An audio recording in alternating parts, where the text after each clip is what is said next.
আর পাঠক যারা তারা পাঠ করবে এটা আগে থেকে গুছাই নিয়ে আসতে হবে।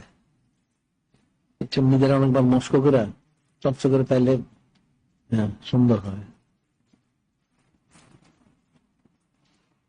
12 মিনিটের জায়গায় দরকার 15 মিনিটের জন্য প্রস্তুত করে নিয়ে আসলো, 12 মিনিট 10 মিনিট পরে বন্ধ করে দিল।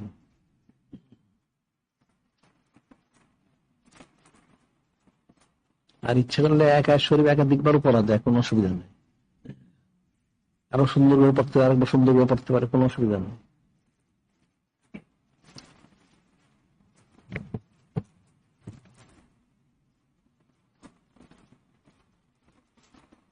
এখন গড়গড়া হদর যদি কেউ পড়ে, হদর পড়লে তো মানুষ বুঝবে না।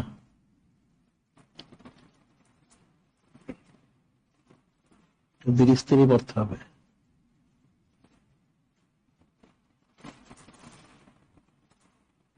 এখন যেটা বলছে হাদিস যেটা আছে, এখন ইকরাউল কোরআন বিল আরব, ওটা তো আরবি স্বরে লেখেনে। ইয়াকুম লুহুন আলিল ইশক লুহুন আলিল কিতাবাইন, যারা আহলে ইশক বা আহলে কিতাব এদের স্বরে যেন না হয়। এরা ইনানি বিনানি সুরে বাঁকাচারা করে পড়ে, সেরকম যেন নয়। সুন্দর করে যে তরতিব সেই তরতিব হবে। অরাত্তিল কোরআন তার তিলা, তরতিল মোতাবেক।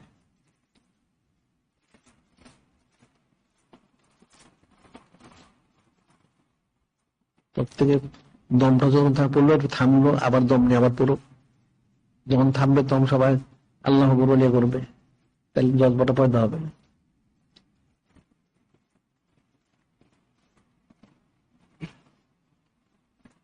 কারণ এটা হইলে যারা পাঠক তাদের একটা জজবা পয়দা হয়।